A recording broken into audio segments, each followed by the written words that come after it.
Hey guys, it's Ben the Coin Geek at Old Pueblo Coin, and today we're going to take a closer look at some Lincoln pennies. And one of the things that I want to show you is this little hoard of 1909 VDB pennies that I got in. And to call it a little hoard is probably an underestimation. I actually think I got 100 of them or so. Most of them are in higher grades, uncirculated grades.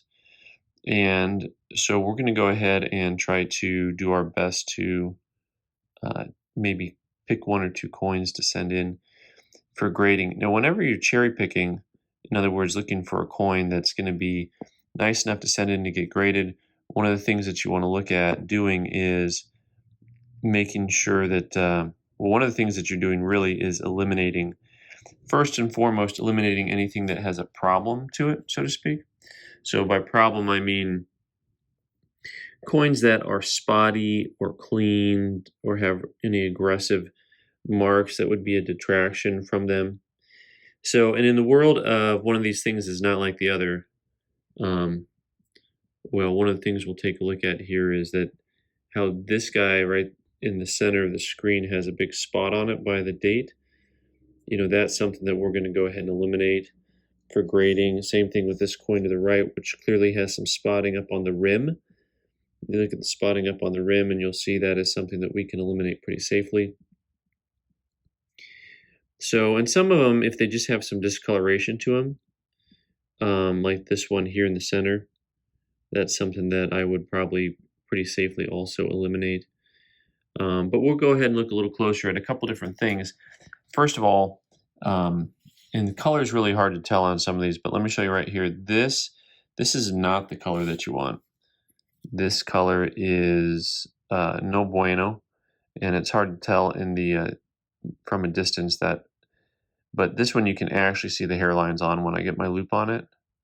You can actually see the hairlines on the coin right there as they all pop up straight up and down. The coin has been cleaned. It has a bright orange color to it, and it's really hard to tell. I'm going to grab one that I think looks a little more natural color-wise and see if we can get a color distinction here. There's still an orange tinge to it, but it has that orange to brown color tone.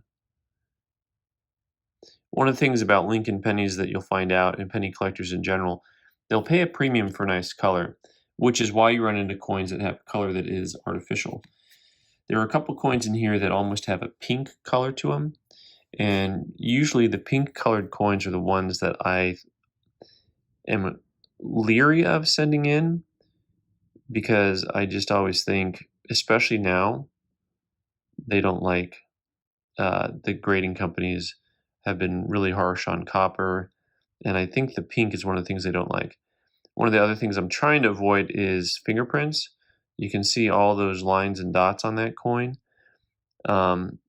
It's still a nice coin, but you worry about what those fingerprints are going to do over time. So in other words, if you look at the coin without magnification, you can see it's got a great luster to it. It looks to be a real nice mint state coin.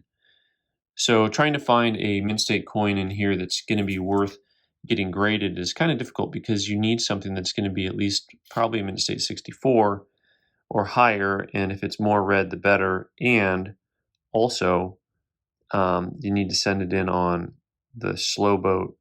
You got to use the economy service, which means the coin's gone for a long time, but the economy service will cost you about 20 bucks per coin plus your shipping and stuff. So what you'll run into is the coin's being gone a long time, and then every coin that doesn't come back the grade you need it to come back, it just kind of hurts.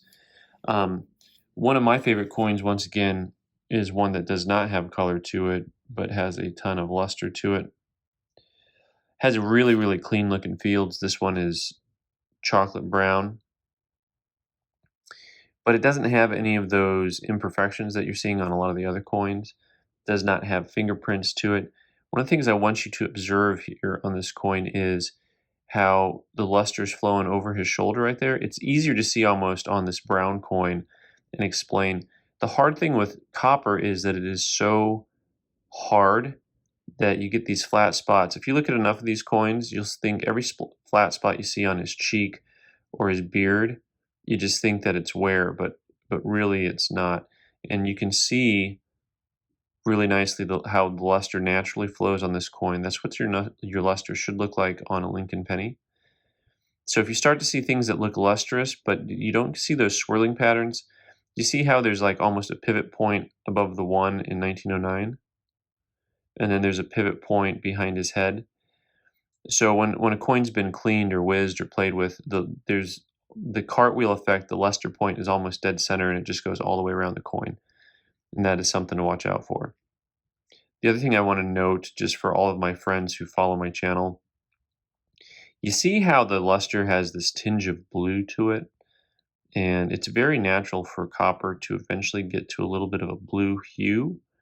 And for all of my friends at PCGS and NGC, I want you to be aware of that. Now it does have a mark under the U in unum, which may really detract from the overall grade. But this is one that I am considering sending in, even though it won't get the red color. If it comes back at a high enough grade, it's worth getting graded. Probably needs to come back a 66. So we've got another coin here that has the wrong color to it. I want to show you up close because it doesn't appear to have the same level of hairlines and cleaning to it that other coin did. There are a few hairlines on it. Let's see if we can get. But it can be really tricky with copper if you're just learning how to observe copper and understand the different colors.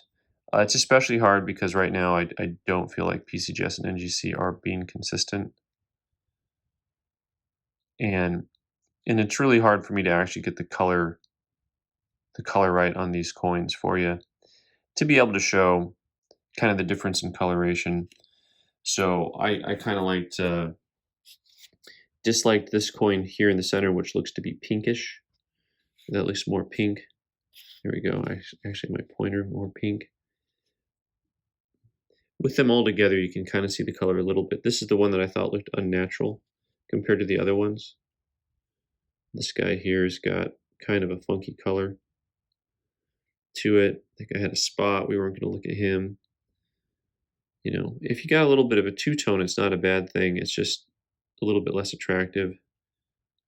So the other thing to observe on some of these is that some of them look like they've been treated in olive oil. That is a common thing that collectors have done for years. Used olive oil. I don't necessarily recommend it. You know, this coin has a little bit of a wet appearance, and that's from the olive oil that I think was used on this coin. And sometimes you can see it and sometimes you can't. But sometimes if the coin has kind of a wet appearance, it's because olive oil was used on the coin. And usually they do dry it, but they kind of wait for it to finish drying off. So, but I do like the orange though. That orange color is really nice. So anyways, there is a closer look at a bunch of 1909 VDB pennies, some of which I'll probably send in. Thanks so much for watching. You can leave your comments below. I'm Ben the Coin Geek. You can subscribe by clicking on the button in the corner and watch more videos on the right side of the screen. Thanks.